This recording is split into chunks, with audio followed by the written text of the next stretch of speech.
Hi friends, எல்லோரும் எப்படி இருக்கீங்க? நாங்கள் ரொம்ப நல்லாயிருக்கும், நீங்களும் நல்லா இருப்பீங்கன்னு நினைக்கிறேன். Welcome back to my channel Samayal Osai. நான் அம்பிகா சுரேஷ். இன்றைக்கி நம்ம இந்த விலாகில் பார்க்க போகிறது என்ன அப்படின்னு பார்த்தீங்கன்னா, இன்றைக்கி ஒரு சூப்பரான டேஸ்டியான ஒரு லஞ்ச் தாங்க நம்ம பார்க்க போகிறோம். என்ன அப்படின்னு பார்த்தீங்கன்னா, மார்னிங் ரொட்டீன்லேருந்து அப்படியே நம்ம லஞ்ச் என்ன பண்ணியிருக்கோம் அப்படின்னு தான் பார்க்க போகிறோம். காலைல டீ போட்டு குடித்ததுக்கப்புறமா மார்னிங் பிரேக்ஃபாஸ்ட்டுக்கு வந்து நம்ம வந்து கருப்பு கவனி அரிசி இருக்குல்ல, ஸோ அதில் தான் கூழ் செஞ்சுருந்தோம். ஸோ அதையும் குடிச்சிட்டு அப்படியே வந்து லஞ்சு செய்ய ஸ்டார்ட் பண்ணிட்டோம். லஞ்சுக்கு வந்து இன்றைக்கி வந்து கீ ரைஸும் பன்னீர் கிரேவியும் தான் பண்ணியிருந்தோம். கீ ரைஸ்க்கு வந்து ரைஸ் வந்து ஊற வச்சுட்டு அதுக்கப்புறமா வந்து தேங்காய் பால் எடுக்கலாம் அப்படின்னு சொல்லிட்டு தேங்காய் உடச்சி அதில் இருக்கக்கூடிய தேங்காய் தண்ணி எடுத்து நானே குடிச்சிட்டேன். ரொம்பவே டேஸ்ட் நல்லா இருந்துச்சு அப்படின்னு குடிச்சிட்டு. சில தண்ணிகள் வந்து கொஞ்சம் நல்லா இருக்காது.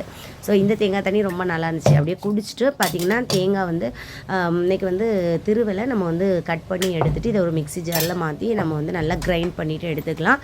ஸோ தேங்காய் பால் எடுக்கிறது வந்து நான் வந்து அரை முடி அப்படியே எடுத்துட்டேன். அரை முடி தேங்காய் போட்டால் தான் இதுக்கு ரொம்ப நல்லாயிருக்கும். எடுத்து அதை கட் பண்ணிவிட்டு தேங்காய் பால் எடுத்து உரமாக வச்சுட்டு இப்போ வந்து நம்ம மதியம் லஞ்சு செய்ய ஸ்டார்ட் பண்ணிட்டோம். இன்றைக்கி வீட்டில் தான் இருக்கோம் அப்படிங்கிறனால கொஞ்சம் ஸ்பெஷலாக பண்ணலாமே அப்படின்னு சொல்லிட்டு தான் நாங்கள் வந்து செஞ்சுருந்தோம். அதுக்கு வந்து ஃபஸ்ட்டு வந்து கீ ரைஸ்க்கு வந்து நெய் தான் ரொம்ப ரொம்ப முக்கியம். ஸோ அந்த கீ நிறைய சேர்த்துக்கோங்க. சேர்த்துட்டு அதுக்கு வந்து ஹோல் ஸ்பைசஸ் பட்டை, கிராம்பு, ஏலக்காய் அதெல்லாம் சேர்த்துட்டு வெங்காயம் நல்ல ஸ்லைஸாக கட் பண்ணி வச்சுக்கோங்க. ஸோ நான் வந்து நல்ல பெரிய வெங்காயம் ஒரு 2 வெங்காயம் எடுத்திருந்தேன். அதையும் கட் பண்ணிவிட்டு அதை கொஞ்சம் வதக்குனதுக்கு அப்புறமா அதில் வந்து 3 பச்சை மிளகா, ஒரு தக்காளி மட்டும்தான் நான் சேர்த்துக்கிறேன். சேர்த்து நல்லா வதக்கிட்டு 1/4 டீஸ்பூன் இஞ்சி பூண்டு பேஸ்ட் போட்டுக்கோங்க. ஸோ அது வந்து கிளிப் வந்து இதில் இல்லை, ஸோ போட்டுக்கோங்க. அதுக்கப்புறமா வந்து புதினா மல்லி இலை எல்லாமே சேர்த்து நல்லா கொஞ்சம் வதக்கிக்கோங்க. வதக்குனதுக்கப்புறமா நம்ம வந்து இப்போ வந்து பால் சேர்த்துக்க போகிறோம். இதில் வந்து ஃப்ரெஷ்ஷான கோகோனட் மில்க்கு அதுதான் நம்ம இதில் சேர்த்துக்க போகிறோம். டேஸ்ட் ரொம்பவே நல்லாயிருக்கும். ஸோ ரைஸ் நம்ம எப்படி எடுத்துக்கோமோ அதுக்கு தகுந்தவரை நம்ம வந்து பால் எடுத்துட்டு அது கூடால வந்து நம்ம வந்து ஊற வச்சுருக்க ரைஸை நம்ம சேர்க்க போகிறோம். ரைஸ் வந்து நம்ம வந்து எப்போ சமைக்கிறோமோ அப்போ வந்து நம்ம வந்து ரைஸ் ஊற வச்சா போதும், ரொம்ப நமக்கு ஊறணும்னு இல்லை. ஸோ இப்போ வந்து ரைஸை நம்ம இது கூடலாம் சேர்த்துடலாம். இது ஒரு 2 or 3 டைம்ஸ் நல்லா வாஷ் பண்ணிவிட்டு அதுக்கப்புறமா ஊற வச்சுருந்த பாஸ்மதி ரைஸையும் சேர்த்து நல்லா இந்த மாதிரி கலந்து விட்டுக்கோங்க. இப்போ இதில் தேவையான அளவுக்கு உப்பு நமக்கு எந்த அளவுக்கு தேவையோ அதையும் சேர்த்துட்டு மூடி போட்டு ஒரு விசில் போட்டு, ஒரு விசில் போதும், தாராளமாக ஒரு விசில் விட்டுட்டு அதுக்கப்புறமா அந்த ஸ்டீம்லேயே அது வந்து நல்லா வெந்துடும். நமக்கு டேஸ்ட்டு பார்த்திங்கன்னா ரொம்பவே சூப்பராக இருக்கும். இது வேகிறதுக்கு முன்னாடி வெளியில் வந்து இளநி கொண்டு வந்திருந்தாங்க. சரி இளநி குடிக்கணும் போல் இருந்துச்சு. ஆனால் என்னங்க ரேட்டு என்னமா இருக்குது, சம்மர் வரதுக்கு முன்னாடியே இவ்வளோ ரேட்டா அப்படிங்கிற ஒரு இளநியோட ரேட்டே 90 ருபீஸ் சொல்லியிருந்தாங்க. சரி பரவாயில்ல, குழந்தைங்க வேறு வீட்டில் இருக்காங்க, கொஞ்சம் வெயிலாக வேறு இருக்குல்ல, சரி குடிக்கலாம் அப்படின்னு சொல்லிட்டு ஆளுக்கு ஒவ்வொரு இளநி தான் வாங்கியிருந்தோம்.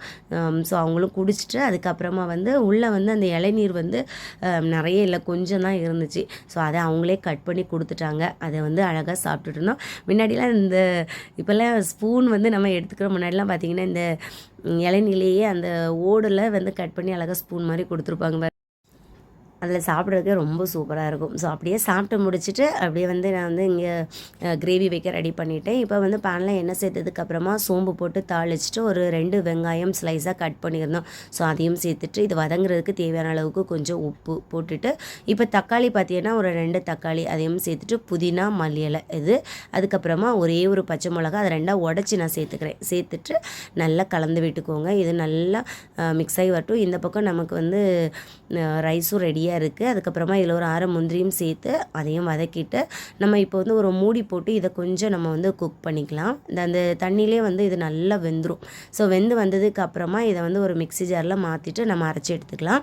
இப்போ அதே பேனில் தாராளமாக கொஞ்சம் நெய் சேர்த்துட்டு, நெய் அல்லது பட்டர் ஏதாவது சேர்த்துக்கோங்க. நான் கொஞ்சமாக நெய்யும் கொஞ்சம் பட்டரும் சேர்த்துட்டு நல்லா ஹோல் ஸ்பைசஸ் போட்டிருக்கேன். போட்டு இஞ்சி பூண்டு பேஸ்ட்டு அதையும் சேர்த்துட்டு நல்லா எண்ணெயில் பொரிஞ்சதுக்கப்புறமா நம்ம கிரைண்ட் பண்ணி வச்சுருக்கோம் இந்த மசாலா, வெங்காயம், தக்காளி, ஸோ அந்த மசாலாவை நல்லா சேர்த்துட்டு அப்புறமா வந்து மிளகாய்த்தூள், தனியாத்தூள், கரம் மசாலா, அதாவது மிளகாய்த்தூள் வந்து காஷ்மீரி மிளகாய்த்தூள் தான் நான் சேர்த்துக்கிறேன். ஸோ அது ஒரு 2 டேபிள் ஸ்பூன் சேர்த்துட்டு அதுக்கப்புறம் தனியாத்தூள், கரம் மசாலா சேர்த்து நல்லா கலந்து விட்டதுக்கப்புறமா இதில் வந்து மிக்ஸி அலசின தண்ணி மட்டும் கொஞ்சமாக சேர்த்துட்டு இப்போ ஒரு மிக்ஸ் பண்ணி விட்டுக்கோங்க. இதில் தேவையான அளவுக்கு உப்பு நம்ம வந்து பார்த்து நம்ம சேர்த்துக்கலாம். சேர்த்ததுக்கப்புறமா இப்போ வந்து பன்னீர் நம்ம வந்து கட் பண்ணி எடுத்துக்கலாம். ஸோ பன்னீர் வந்து என்ன பண்ணிட்டேன் அப்படின்னா இதை வந்து ஃப்ரீசரில் வச்சுட்டேன். அதனால் எனக்கு வந்து கொஞ்சம் இது வந்து கட் பண்ணுற கொஞ்சம் கஷ்டமாக இருந்த மாதிரி இருந்துச்சு. ஸோ அப்படியே கட் பண்ணிவிட்டு இது கூட நான் வந்து சேர்த்துட்டேன். அப்புறமா இதை வந்து ரொம்ப கலந்து விட வேண்டாம், லைட் லைட்டாக கலந்து விட்டுட்டு அப்படியே ஒரு மூடி போட்டு இதை ஒரு 5 நிமிஷம் அப்படி நம்ம வந்து குக் பண்ணி எடுத்தோம்னா டேஸ்ட் ரொம்பவே நல்லாயிருக்கும். கடைசியாக கொஞ்சம் கசூரி மேத்தி மட்டும் மேலே தூவிட்டு நம்ம வந்து சர்வ் பண்ணிக்கலாம். டேஸ்ட் வந்து ரொம்பவே அல்டிமேட்டாக இருக்கும். இந்த ரெண்டு காம்பினேஷனுமே ரொம்ப நல்லாயிருக்கும். அதுக்கப்புறமா இப்போ வந்து கீ ரைஸுக்கு கொஞ்சம் நெய்யில் வந்து முந்திரி திராட்சை நான் வந்து வறுத்து சேர்த்துருக்குறேன். அது இன்னுமே இந்த வந்து ரைஸுக்கு வந்து நல்ல ஒரு ரிச் ஃப்ளேவர் கொடுக்கும். ஸோ எல்லாமே ரெடி ஆகிடுச்சு, நம்ம சாப்பிட வேண்டியதான். கண்டிப்பாக இந்த மெத்தடில் ட்ரை பண்ணி பாருங்கள், உங்களுக்கு ரொம்பவே பிடிக்கும். இந்த வீடியோ பிடிச்சா நம்ம சேனல் லைக் பண்ணிக்கோங்க. இன்னொரு வீடியோவில் பார்க்கலாம். தேங்க்ஸ்.